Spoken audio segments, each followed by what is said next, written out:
Hey, welcome back. This is your host, Mario Alicea, Zero to Realtor, here to do episode 5, and we're going to do month 4 through 6. In month 4 through 6, this is, if I were to give it a title, which I probably will, I'm going to name it Picking Up the Pace. This is, in month 3, you should have already have a something that you do daily. You know, you have a routine, and hopefully in that routine, you're also on a weekly basis, you're starting to do open houses. And as you're doing open houses, the reason you do open houses is to meet people. And as you meet people, remember, everybody that comes through the door is potentially, could be a potential buyer. It could be a buyer and a listing. It can be both. People are moving from north to south, or from south to the north. So there's always opportunities, and you really can't afford to miss one. So the follow-up is probably one of the most important parts of your business. So you have to do the follow-up. There's no reason to collect information and not go back and follow up with it, because, what good is it that you have a phone number and an email that they willingly gave to you, but you're not using it, you're not following up, you're not doing anything. So I wanted to share some of the wins and losses of month 4 through 6. So at about month 3, I wanted to just go back 1 month and doing some open house. I met a couple, and before I say that I met a couple, something interesting at this open house, I only had one party come through, and a party could be one person or a group of people together, whether it's 5 or 6, that's still one party. So I only had one party come by. And it was one couple, and I told the realtor, giving her feedback, I said, hey, I not much went on today. All I had was one couple. She's like, hey, don't be discouraged. All it takes is one to sell a home, So, and she says, make sure you go back home and send them an email tonight. And it was like an order. It wasn't a suggestion. So I want to say the same thing to you. Every time somebody fills out a paper and they give you the information, phone number, email address, always follow up with a thank you email.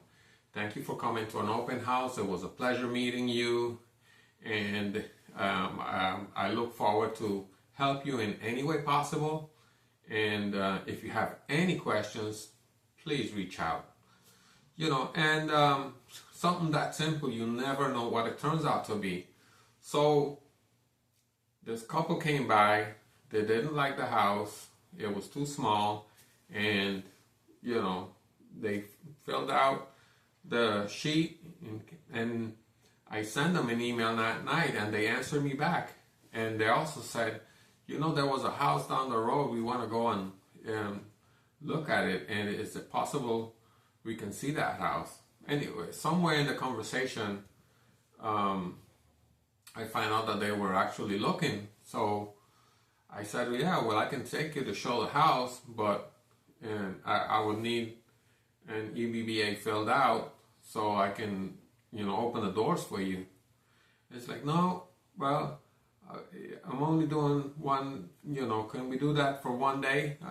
We don't want to be signed up to nobody. I said, okay, that's fine. So we did it, and they showed them. They kind of liked the house. They sort of talked about it, and they wanted to actually see some other houses. So what the couple were doing is they were going only to open houses, so they wouldn't have to sign with anybody. So then I found out that they in our communication, they ghosted me for a whole month. But, I continue following up with everybody. I had a routine, X on, whether it be Monday or Tuesdays. I did some follow-up emails. And, they connected with me again on month 4. And which is where we are now. And on month 4, I was like, oh, yeah, well, and I forget what they said it was. The thing was that they wanted to go back and look at that same house that we had looked at like a month and a half earlier. Remember that they ghosted me for a whole month, so we weren't communicating. But I said, yeah, we can go back, but I still have to have our ABBA filled out, and because we don't have one. So we went back, and they were saying, well, for this house to work, it would have to be, X price is too high, is this, that. I said, so I said, look, let's try and see how we can make this work. What would it take for you to say, I'm going to put offer on this house? What would it take? They said, oh, they thought about that question. And, well, if they come down X amount, I'll put an offer in. Okay, so I talked to the agent. He's like, okay, well, they haven't had an offer in a long time, and and they let one offer go because they denied it at this price. And he said, put it on paper, and I will talk to them. And so they end up signing a longer agreement with me, obviously, of course. So, and now we had an agreed price. We put an offer in, and they accepted the offer. And so I got my first contract signed to purchase a home at month 4 to close in 30 days. So I actually got my first sale in month 5. Something to keep in mind is,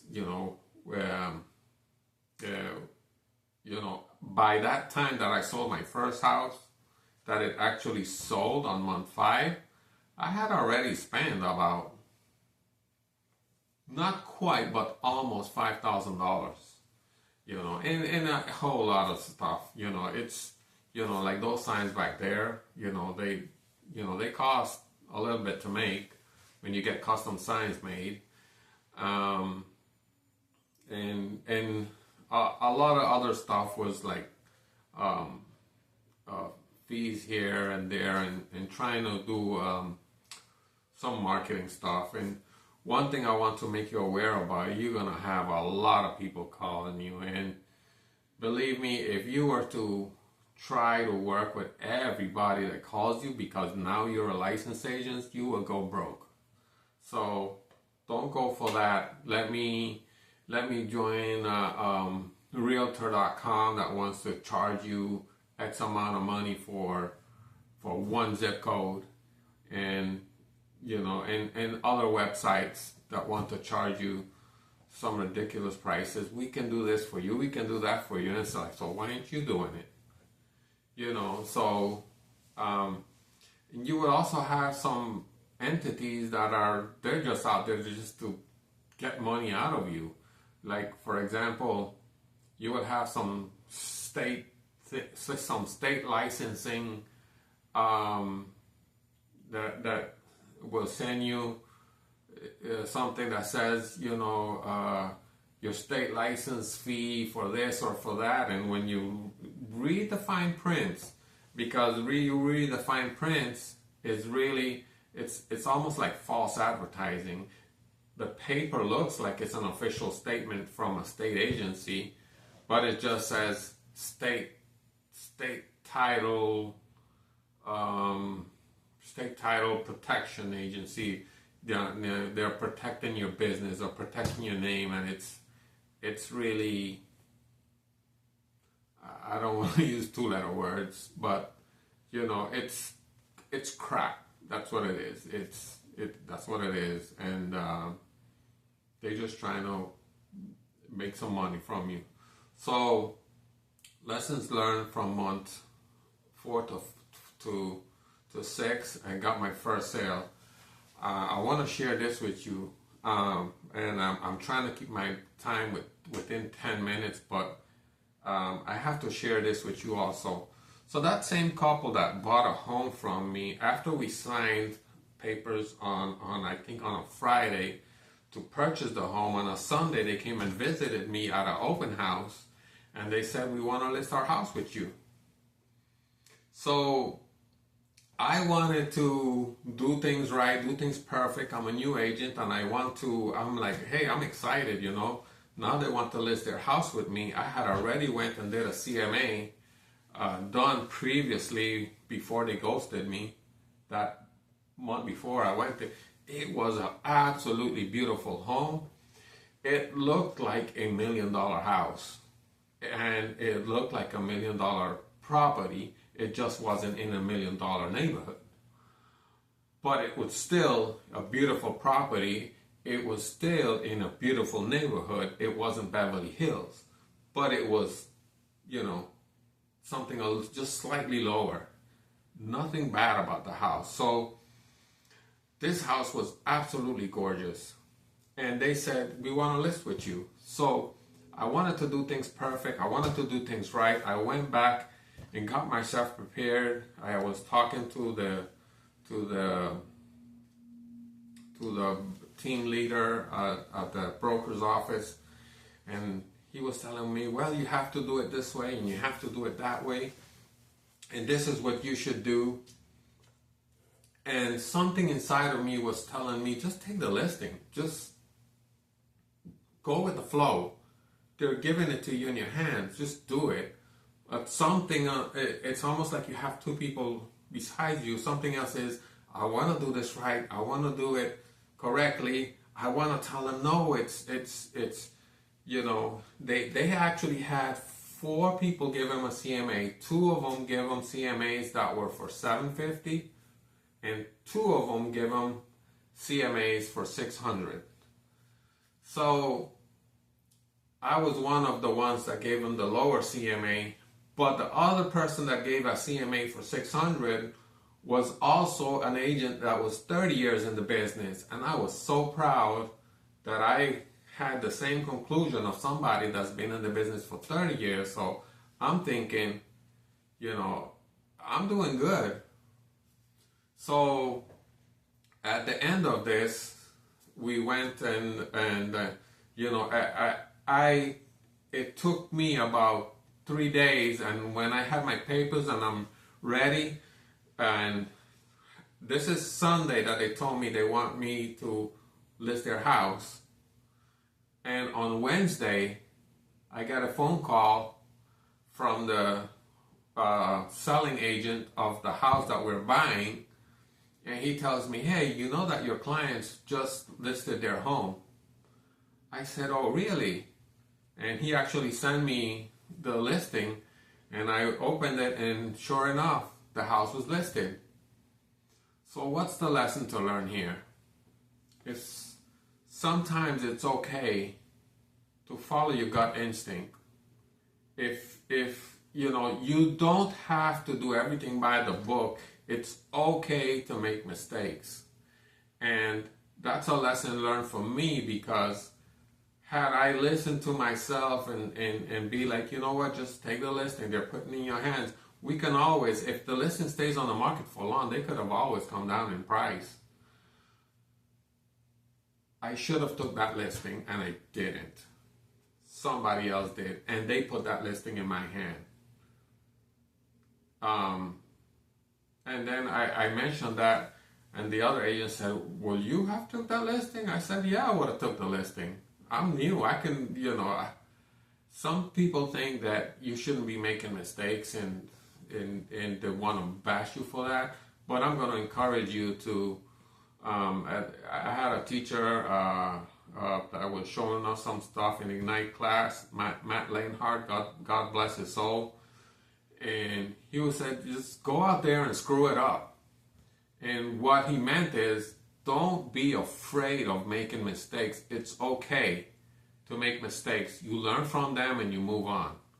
So you know, in month 4 to 6, if there's one thing I want to take away is sometimes we lose opportunity because we're trying to be too perfect. We're trying to do everything right. We're trying to do everything by the book.